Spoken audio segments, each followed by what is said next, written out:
Pupulutin sa kangkungan. Ito pong inihain na petisyon ni na Attorney Israelito Torion, Vic Rodriguez at iba pa sa Korte Suprema na naglalayong patigilin ang impeachment complaint proceedings na isinasagawa po ng Committee on Justice diyan po sa House of Representatives, kung ang paniniwalaan po natin ay ang mga opinyon, legal na opinyon ng mga legal expert dito po sa issue na ito, no?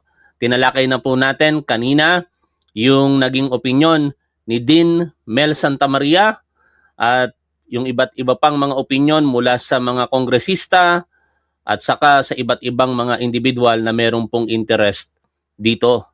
Pero sa oras po na ito, re-reactionan po natin yung paniniwala din po ng isang independent policy analyst at constitutionalist na si Attorney Michael Henry Yusinko, na sa kanyang paniniwala mukhang mababasura din po ito pong inihain na petisyon ng mga abogadong sumusuporta kay Vice President Sara Duterte. Ano sa tingin ninyo mga tol? Parami ng parami ang mga nagsasabi na ito po talagay mukhang pupulutin sa kangkungan, ano? Hindi naman nila sinabing pupulutin sa kangkungan. Ako lamang po nagsabi niyan, pero mukhang hindi po kakatigan ng Korte Suprema ang petisyon na yan ni na Attorney Israelito Torion.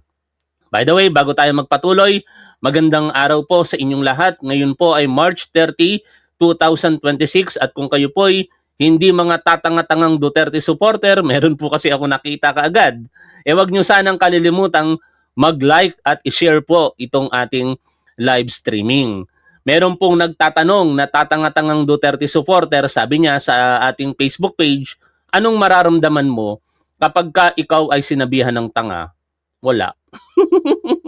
Dahil every now and then, lagi nila akong sinasabihan yan. In fact, meron ngang isang nagsasabi sa akin dito, talagang bastos ang bunganga nito. Pero na-miss kita, Honda Vega, ang tagal mong hindi nagpakita. Sabi niya, Randy, Nabayra, Bayaran, aka Top 1, Bakla, Tomboy, Chupa. Sabi niya, Chupa. Ano ba yung salita na yon? Mga tol, talagang ang babastos na mga bunganga ng mga DDS no? Gustong-gusto nila baklang-bakla si Top 1 no? Pero sabi ng mga manonood natin hindi bagay. Wala akong magagawa kasi yun ang paniniwala nila. Pwede naman nilang paniwalaan bakla talaga ako. Okay lang din naman sa akin yon, di ba? Walang problema kung ang tingin nyo sa akin bakla. Walang problema po diyan, ano? Pero mukhang napapasaya ko naman kayo kasi nagagalit kayo kapag ka nakikita nyo si Top 1 at napapakinggan nyo ako. Alam nyo yung mga masokista, ganyan po yung kasayahan. Gustong-gusto yung sinasaktan po yung kanilang mga sarili. Balik po tayo dito po sa ating pinag-uusapan mga tor.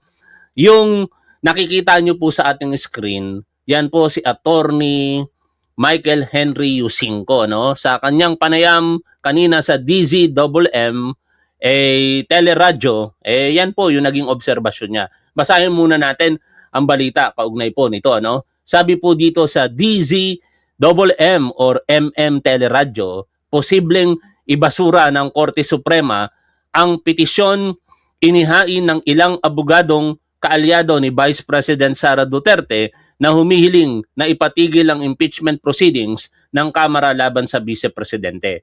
Nangyari po iyan last Friday. Ito pong grupo ni Attorney Israelito Torion ay pumunta po sa Korte Suprema at sila po ay naghain ng petisyon para po hilingin na mag-issue ng TRO at syempre prohibition ito pong Korte Suprema kaugnay ng isinasagawang pagdinig ng Committee on Justice sa House of Representatives sa impeachment complaint laban po kay Sara Duterte. Paliwanag sa DZMM ng Independent Policy Analyst at Constitutionalist na si Attorney Michael Henry Yusinko, may irregularidad sa petisyon dahil sinasabing hindi nila kinakatawan ang pangalawang pangulo. Oo nga naman, ano? Bakit kasi kayo nakikialam? Hindi naman kayo parties involved. Duda rin si Yusinko sa pahayag ni Duterte na hindi siya nakonsulta ng ihain ang petisyon. Kasi hindi naman tayo pinanganak kahapon mga tol para maniwala na hindi alam iyan ni Sara Duterte. Magkakasama pa nga sila yesterday, di ba? O nung araw po rather ng kaarawan ni Rodrigo Duterte diyan po sa City of Davao, March 28, 2026. Nandoon partikular itong si Vic Rodriguez, kaya imposibleng walang alam diyan itong si Sara Duterte. Hindi rin umano makakaapekto ang petisyon sa pagpapatuloy ng pagdinig hanggat walang desisyon ang Korte Suprema. Nako, iiyak ang mga tatanga-tangang Duterte supporter dito, mga tol. Kasi yun talaga layo nila, pigilan eh. Ang maaaring maging pagdinig at makikita ng publiko kaugnay ng mga alegasyon kay Sara Duterte, specifically yung mga ebidensya. Magkakaroon po tayo ng sulyap dyan at yun yung pinipigilan nila na makita ng publiko. Bakit? Kasi may mga nag-iisip din naman kahit paano na mga Duterte supporter eh. Pero marami sa ating mga manonood, mga tangang Duterte supporter, no? Yung mga nag-iisip na Duterte supporter, hindi po nanonood kay Top 1 yon. Etong mga nag-iisip po na ito, baka pag nakita nila na, ay, totoo pala, yung yaman na itinatago, ill-gotten wealth nitong si Sara Duterte. Niloko tayo, mababago ngayon yung disposisyon nila. Eh di mababawasan na naman sila. Eh ayon po sa survey, hindi na po tumataas ang tiwala ng tao dito kay Sara Duterte. Saka yung lakas nito sa tao hindi na po tumataas, naka-decline na po yung trend niya, ano, yung track niya pababa, no, hindi na po siya kahit pantay man lamang, higit sa lahat yung pataas, pababa na. Ibig sabihin, nababawasan po every now and then yung mga supporter ng DDS o ng Duterte, ng mga DDS, kaya yon ang iniiwasan nila. Kaya siguro ito ngayon pumupunta po sila sa Korte Suprema hoping na sila po ay katigan nito. Pero marami na pong nagpaliwanag dyan at sinasabi, in particular, wala po silang legal standing or yung tinatawag po nila sa Latin na locus standi, no? Yung personalidad para po i-represent yung isang party. At dito si Sara Duterte ngayon, kaugnay ng kanyang impeachment complaint. Ang pinalalabas lamang nila Attorney Israelito Torion, sila po ay taxpayer. Na sa pagpapaliwanag po nitong si Dean Mel Santamaria, from time to time na pagbibigyan yan. Pero kadalasan, hindi po ginagrant ng korte. At lalong-lalo na, yung inihiling nila na TRO na trabaho po ng Kongreso, yung initiation ng impeachment complaint, eh yan talaga ayon kay Dean Mel Santamaria, 100% hindi daw po yan kakatigan ng korte. Pero pakinggan po natin ang pahayag po dito nito pong si Attorney Yusinko. Oh, I'm sorry. Balikan natin dito tayo sa simula. Kuha tayo ng reaksyon at ng observation mula po sa isang independent policy analyst at constitutionalist, senior research fellow ng Ateneo Policy Center ng Ateneo School of Government. Suki natin ito si Attorney Michael Henry Yusinko. Attorney, welcome back po sa DZMM. Good morning, Christian and Katrina. Good morning! Good morning sa inyo, Christian and Katrina, at good morning sa lahat ng mga nanonood at nakikinig sa programa niyo ngayon. Maraming salamat, Attorney. Siguro hingan lang po namin kayo ng observation ng inyong pong pananaw tungkol nga po dito sa development sa impeachment case ni VP Sara. Is it really possible na ikaw as a client, hindi mo alam ang mga kilos o gagawin ng mga abogado mo sa kaso na kinakaharap mo? Pwede ba yun? Hindi mo alam? Unang-una, ang mga abogado niya, binabayaran niya. Pero siyempre, yung naghain naman ng petisyon, hindi niya naman mga legal lawyers, hindi niya naman mga defense lawyer yon, ano? Yun ay kanilang kaalyado. Happens nga lang na mga abogado din po sila. Pero both, hindi ako naniniwala na hindi po alam yan ni Sara Duterte. Sa tingin nitong si Attorney Yusinko, pakinggan po natin. Imposible, no? Imposible. No? So, yung imposible, napaka-irregular. Hindi normal, mga tol. Yung petition na inakyat o hinain sa Korte Suprema ng mga quote-unquote abogado ni Vice President Duterte, which is disputable, no? If you look at the records, I think it's an abuse of or misuse of the judicial remedy of certiorari It's a Yan. misuse or abuse of legal processes. Maling paggamit, no? Pag-abuso sa legal na proseso sa paningin ni Attorney Yusinko, yung kaparaan ng ginawa po nitong sina Attorney Israelito Torion. Kasi kitang-kita naman natin mga tol, hindi sila parties involved. Wala silang legal standing, ika nga. Tapos, sinasabi pa ni Sara bigla ngayon, hindi niya alam. Paano ngayon nangyayari na sila yung magre-representa sa isang taong walang alam doon sa sitwasyon pero ang magbe-benefit yung walang alam na si Sara Duterte. No? So, hindi regular yon yung ganun mga pangyayari.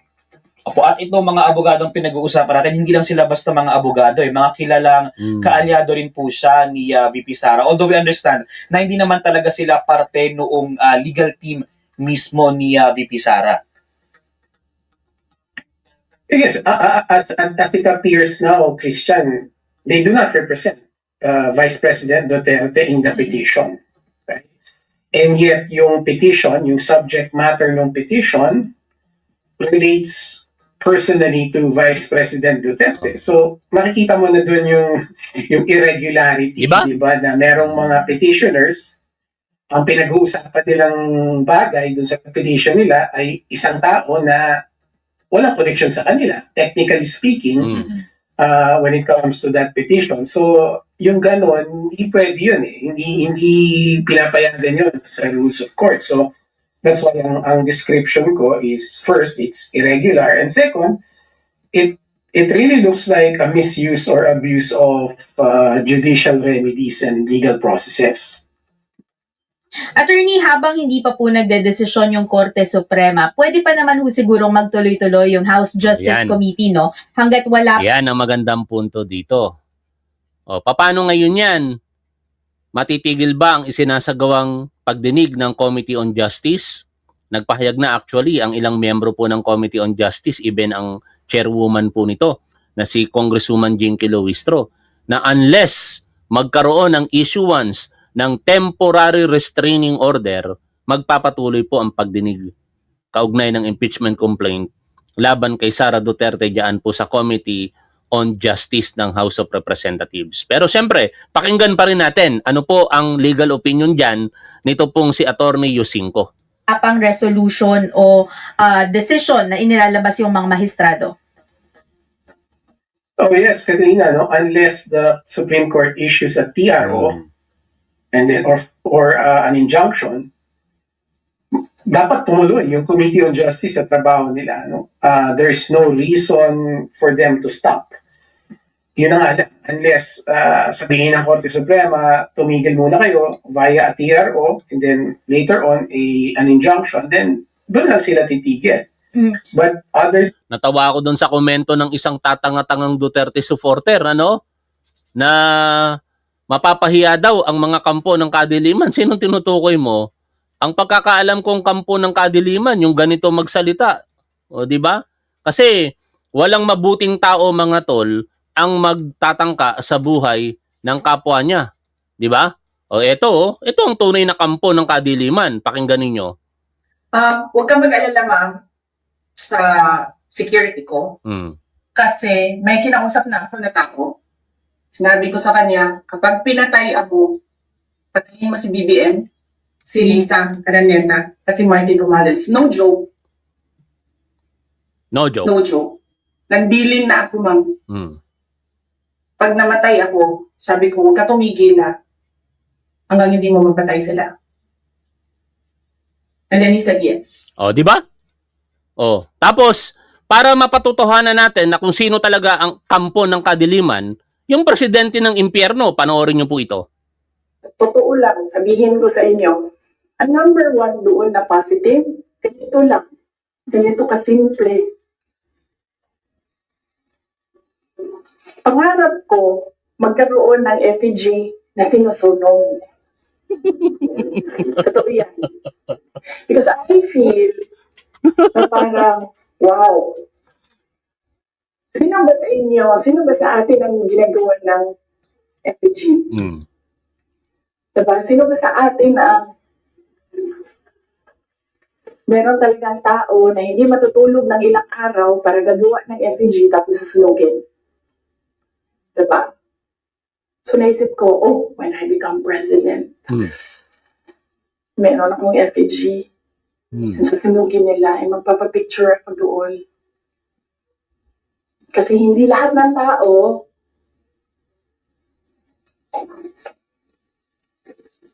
meron ganon. Totoo. Ay, sorry naman. Hindi pala dito sa video na yon yung sinasabi kong presidente siya ng impyerno. No? Saan ba banda yon? Pero alam naman po natin na nagsalita po itong si Sara Duterte diyan sa occasion na yan. No? Na siya ang presidente ng impyerno. Yun ang totoong kadiliman. Anak ng teteng talaga. Tapos kami pa ang nasa kadiliman. No? Narinig nyo naman kung paano magbanta sa buhay ng ibang tao si Sara Duterte. Wala pong nasa liwanag ang nagbabanta po sa buhay ng iba. Ang tanging nasa kadiliman lamang. O tuloy po tayo rito. Than that, they must proceed with the work that they're doing now. Attorney, ipaliwanag lang po natin dun sa ating mga manonood at dun sa mga nakikinig sa atin. Ito pong Kongreso, magsasara na po, malapit na pong matapos yung first regular session ng 20th Congress. Makakaapekto po ba yun doon sa impeachment proceedings kung hindi po nila matatapos o pwede rin po ba nila tong ituloy doon sa second regular session ng Congress na magbubukas nung araw ng SONA sa July? Pwede, no? Yan yung, kumbaga, the direct answer to that. Kasi yung ginagawa ng Committee on Justice ay hindi ito part of their legislative function, no?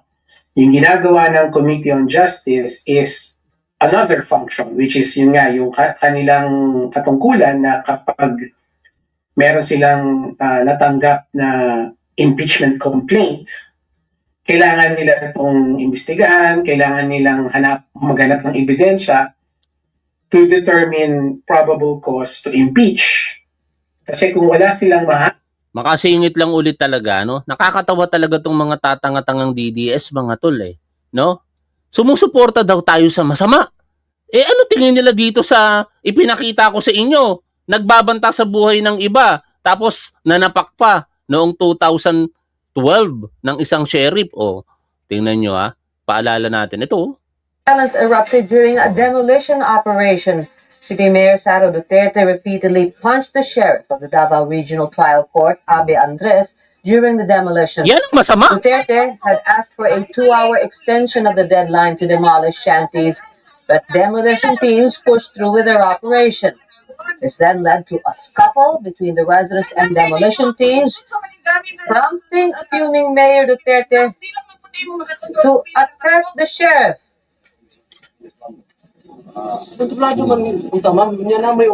Tingnan nyo May ganyan bang mabuti? Boom! Boom! Boom! Boom!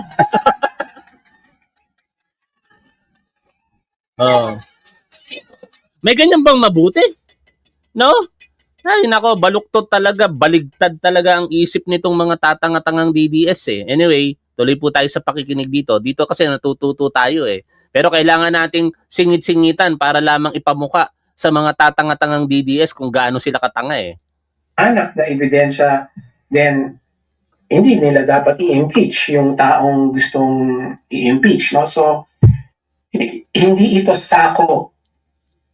Kumbaga, in simple terms, itong trabaho nila, hindi ito sakop doon sa sessions na pinag-uusapan natin when it comes to the legislative function of Congress. Okay, attorney, sabi po nung ilang mga kritiko, ito daw ay delaying tactics. Usually, lagi na lang daw ganito yung ginagawa nung kampo ni Vice President Sara Duterte, nagfa-file ng mga iba't ibang petisyon para maantala yung proceedings. Kayo naman how would you describe, paano nyo ilalarawan yung defense strategy ng pangalawang Pangulo? I wouldn't call it delaying tactics, no? Kasi sabi ko nga kanina, hindi dapat mag-delay, no? Kumbaga, mag-delay lang to kung mag-issue ang Korte Suprema ng TRO. But hanggat wala yun, tuloy-tuloy dapat yung trabaho. Pero sa tingin ko, ang ginagawa ng panig ni Vice President Duterte is kumbaga tinatapon yung usapan sa political Yun ang arena. katotohanan Like, dyan. imbis na ang pinag-uusapan lang natin ay yung kaso mismo, yung impeachment case mismo, which is confined doon sa rules ng House at of course yung In short, mga tol, ang namumulitika talaga dito, itong si Sara Duterte. Instead na harapin yung tinatawag na pananagutan kung wala siyang kasalanan, sasagutin niya. Pero instead na sagutin niya, dinadaan niya sa pamumulitika. Nagpapalabas ng kung ano-anong pahayag sa harapan ng publiko, kumikilos ang kanyang mga supporter, mula sa mga trolls hanggang sa mga abogado, para lamang lituhin ang isipan ng publiko. Pero sa huli, para matapos sana ito, simple lang, sagutin. Kaya nga naniniwala tuloy ako ngayon doon sa sinasabi ni Ronald Llamas na kapag ayaw humarap, maliwanag na kurap. Bakit kasi ayaw humarap nitong si Sara Duterte? Natatakot ba sila? Ngayon, kanina may interview din kay Congresswoman Isabel Zamora, ito pong si Karen Davila. Pakinggan po natin ito. Kasi syempre may mga ilang bumabatikos din na si mga kongresista diyan po sa House of Representatives dapat daw hindi nagpapahayag ng kanilang saloobin tungkol sa bilang kasi piniprejudge na daw po yung articles of impeachment or yung paghusga dito po kay Sara Duterte. Pero sa punto naman na yon, tingin ko mas matindi yung prejudgment na ginawa po ng mga senador katulad nitong si Robin Padilla na para sa kanya walang kasalanan si Sara Duterte, senator judges pa siya, no? Etong ang mga kongresista if ever magiging prosecutor po ito kaya normal lang sa kanilang i-prejudge yung paniniwala nila dahil prosecutor sila, hindi ka naman pwedeng mag-prosecute nang sa paniniwala mo walang kasalanan yung tao. 'Di ba? Pero pag senator judges ka, dapat doon ka lang sa gitna. Wala ka munang paghuhusga dahil ikaw yung magbabalanse ng mga ebidensya. Pero ano ang ginawa ni Robin Padilla?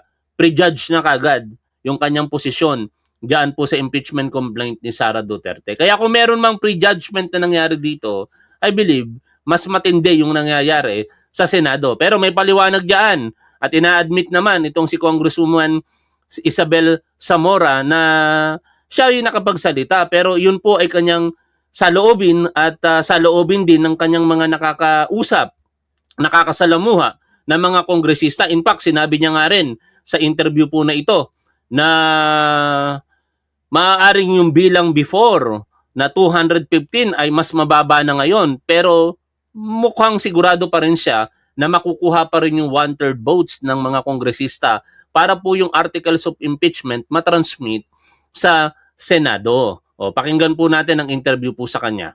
All right, we're now joined by House Justice Committee Vice Chairperson, San Juan City Representative Isabel Zamora. Good morning to you, Representative Zamora. Good morning, Ma'am Karen, and good morning to everyone. All right, I want to start first with, I think your reaction, right? I mean, your reaction right now that Sara, Vice President Duterte's legal team, essentially once again, went to the Supreme Court. It's a 186 petition and declaring that there's been a grave abuse of discretion on the part of the House in terms of conducting the impeachment complaint hearings. I want to get your reaction on that first. Well, of course, we expected that, and we felt that they were gonna file a petition before the Supreme Court. I mean, she has her lawyers, and it is just natural for the lawyers to exhaust all remedies available to them. And this All right, includes so you filing a expected petition. that. Yes. Yes, Now, you did announce, I find this interesting, you did announce that you already see enough votes for a solid impeachment case against the Vice President. So given that you already see that there's enough votes to impeach her, all you need is 1/3. Bilang yun na yun. What do you think should happen next? Well, what will happen next is the continuation of the proceedings before the Committee on Justice, where we will have a hearing as stated under the Constitution and as stated in the rules of impeachment of the House of Representatives. So we will proceed with a hearing. Of course, I admit I said that we have enough votes, and this statement was based on conversations with colleagues regarding the impeachment case. And in fact, Ma'am Karen, I admit that we probably won't have the same number of votes as last year. But based on... Will they be more? More or will they be less? I'm not sure. I would think that it would be less, just because there are concerns by some colleagues about the coming elections, and alliances that have to be made in the coming months. In any case, Wait, inamin sa inyo yun, ma'am. Inamin sa inyo, representative, ng ilan yung kasamahan na kumbaga yung dating bumoto na ma-impeach ang vice-presidente, ngayon sinasabi sa inyo, wag na. yes, I will admit to that, and I will say that some of them expressed concerns. We know that the vice president said that she was going to run, so a lot of them, especially those from Mindanao, are concerned about their political future. In short, mga tol, may mga kongresista na nag-aalala sa kanilang political future, ika nga nitong si Congresswoman Zamora o yung hinaharap. No? Kasi hindi naman kaila na mapaghiganti po itong si Sara Duterte. Ang isa po sa pinakahalimbawa ng paghihiganti o galit nitong si Sara Duterte ay ang dating naging speaker na si Alvarez. Natatandaan nyo? Sa panahon ni Rodrigo Duterte, 'di ba? Yan ang kauna-unahang House Speaker, nakalaban niya si Sara Duterte. Pinagsabihan siya ni Sara Duterte ganito, ganyan. O hindi nagtagal, kinudita si Alvarez at natanggal siya bilang speaker. Ganoon katindi ang impluwensya nitong si Sara Duterte. Syempre nung panahon na 'yon, tatay niya presidente. Pagka ito naging presidente, higit lahat 'yon na kung sino man yung mga natandaan niya, sigurado babalikan po nito. Pero ang katotohanan ngayon, mga tol, no, may mga kongresistang ganyan ng pananaw, pero mas marami pa ring mga kongresista na lumalagay po kung ano yung tama at dapat, no, ang pananagutan. Kasi after all, sila po ay elected ng tao, no? Sila po ay pinili ng kanilang mga constituents. At alam naman siguro nila kung ano damdamin ng kanilang mga constituents. Kung yung mga constituents po nila ay ayaw dito kay Sara Duterte, which is reflective sa survey, nakikita naman po natin. Ngayon, tingin ko ayaw maniwala ng mga Duterte supporter kasi hindi pabor sa kanila yung survey. Sabi kasi doon sa latest polls survey, 51% ng mga respondents ang dahilan kung bakit wala silang tiwala dito kay Sara Duterte ay issue po ng korupsyon. Kaya kung itatranslate mo yan sa constituents ng mga kongresista, maniniwala sila ngayon na majority pala ng mga constituents natin walang tiwala dito kay Sara Duterte. Kaya dapat kung ano yung ebidensya, doon tayo magbabase. Pagka nakita natin na meron pong sapat na basihan para i-impeach itong si Sara Duterte, pipirma tayo ngayon ng articles of impeachment. Otherwise, tayo ngayon ang malalagay sa alanganin sa ating mga constituents, di ba? Yon yung pinakapunto ng mga natitira po dito, bagamat maaaring hindi na umabot sa 215, kung ang pagbabasihan po natin, ang pahayag nito pong si Congresswoman Isabel Zamora, pero kung ang pagbabasihan naman natin, yung kumalat na balita na at least 200 na raw po ang secured signature. Ayon naman po ito sa effort daw di umano nitong si Majority Leader Congressman Sandro Marcos. Sa mga punto na yan, maliwanag mga tol, nakuha pa rin yung 1/3 votes. Pero hindi naman pwedeng iakat kagad yan sa Senado. Kasi mismong Korte Suprema ang nagsasabi sa kanilang naging desisyon na dapat madinig ang panig ni Sara Duterte. Desisyon po ito noong July 25, 2021. 25, maibigay ang kaukulang due process sa kanya na kapag ka mabuo ang articles of impeachment, maipamahagi ito sa individual members ng House of Representatives, mabigyan sila ng pagkakataon na mabasa ito at suriin ang mga ebidensya bago po ito pirmahan, at kung aabot ng 1/3 bago po iyan i-transmit sa Senado.